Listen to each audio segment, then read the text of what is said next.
Nous avons des recommandations de la Haute Autorité de Santé et de l'Agence nationale d'évaluation pour que l'on ait des professionnels parfaitement qualifiés. Or, les budgets sont de plus en plus serrés. Ça voudrait dire qu'il faudrait que les associations fassent mieux avec moins de moyens. Comment faire mieux avec moins? Accompagner les personnes handicapées, ça coûte cher. Et on ne peut pas laisser accompagner les personnes handicapées par des personnes dont le statut est très précaire.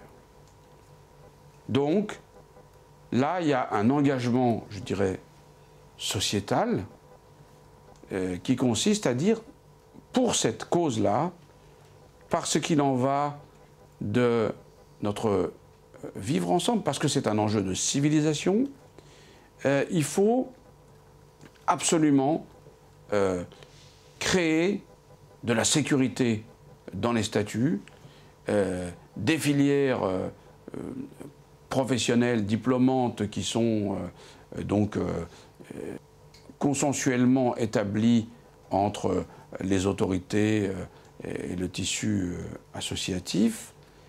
Et cela, c'est extrêmement décisif pour notre vivre ensemble.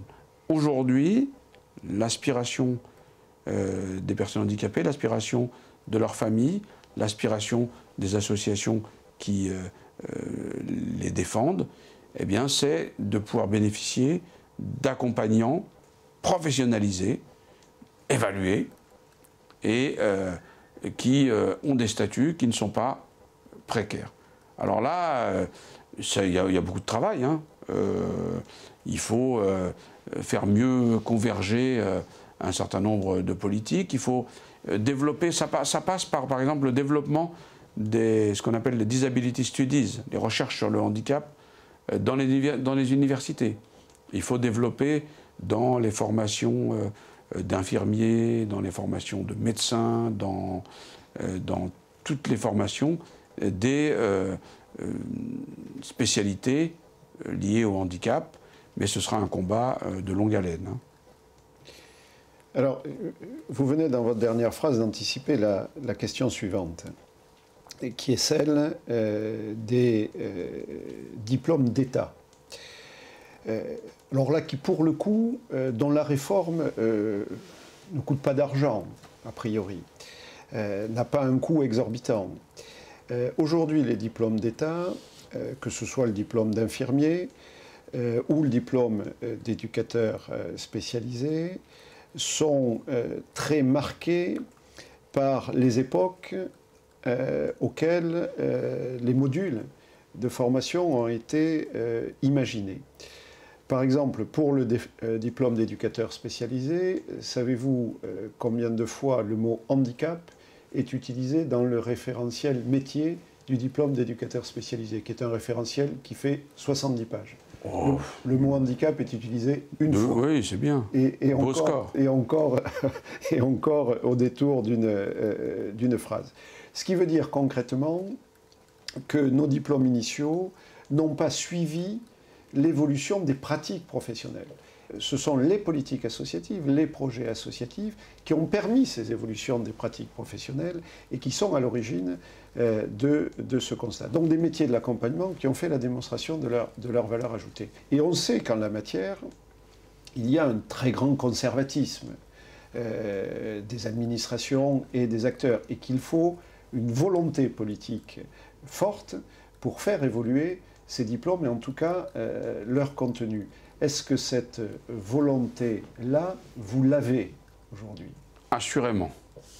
Assurément, précisément parce que nous tirons les conclusions d'une connaissance fine du terrain et qui nous disent qu'un certain nombre de métiers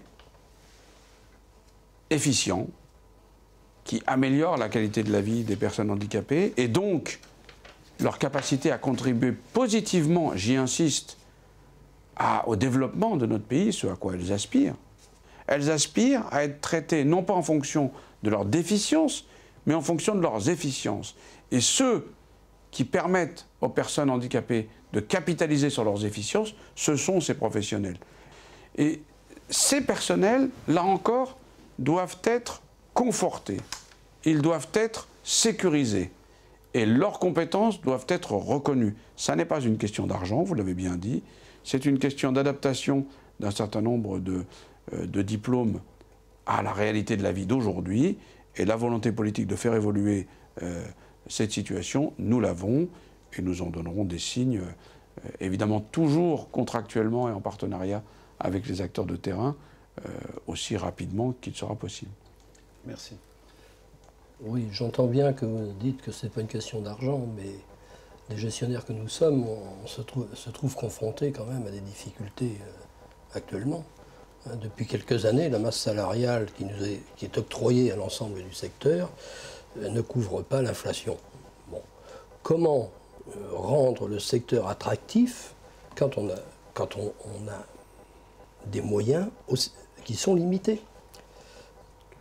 Là encore, nous avons des marges de manœuvre à retrouver dans une meilleure articulation des différentes strates qui participent à l'accompagnement des personnes handicapées. La question de l'articulation du sanitaire et du médico-social me paraît être riche d'économies budgétaires.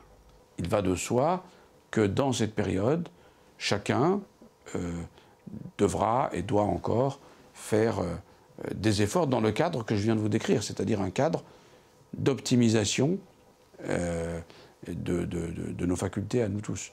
Mais je pense que l'attractivité de vos métiers s'améliorera aussi lorsqu'on aura garanti aux personnes des situations pérennes et qui leur permettront de voir venir. Monsieur Bouaccaz, nous le savons, notre pays est un pays parfois extraordinaire. Nous consacrons chaque année 13,5 milliards d'euros à financer l'accompagnement des personnes handicapées, des personnes en situation de handicap. Ces 13,5 milliards d'euros, ce sont les budgets qui sont affectés aux associations et qui permettent l'emploi des professionnels de l'accompagnement. Très bien. En amont de cet investissement du pays financé par la solidarité nationale, notre pays dépense très peu de choses, pratiquement rien, pour notamment la recherche appliquée sur l'accompagnement des personnes handicapées. Savoir ce qui marche dans les techniques, dans les pratiques de l'accompagnement, de ce qui marche moins bien, pour permettre la diffusion des bonnes pratiques. C'est ça l'enjeu de la recherche appliquée. Est-ce qu'il n'y a pas, à votre avis, là, une lacune et une politique publique en faveur de la recherche, et notamment de la recherche appliquée, à relancer? Pour nous, la personne handicapée est une personne ordinaire avec des efficiences. C'est une personne ordinaire à laquelle la société doit une compensation et à laquelle la société doit de ne pas créer par l'environnement des handicaps supplémentaires. Et le fait qu'il n'y ait pas suffisamment de chaires universitaires dédiées au handicap dans ce pays est dommageable. Le fait que dans ce pays, on ait trop peu de centres de recherche appliqués est dommageable. Nous avons des exemples de bonnes pratiques. L'Institut de la Vision, par exemple, qui regroupe au 15-20 de la recherche appliquée, de la recherche médicale de pointe, de la recherche industrielle, un laboratoire d'expérimentation de nouvelles techniques pour l'amélioration de la vie quotidienne des malvoyants. Tout cela est financé sur fonds publics et sur fonds privés.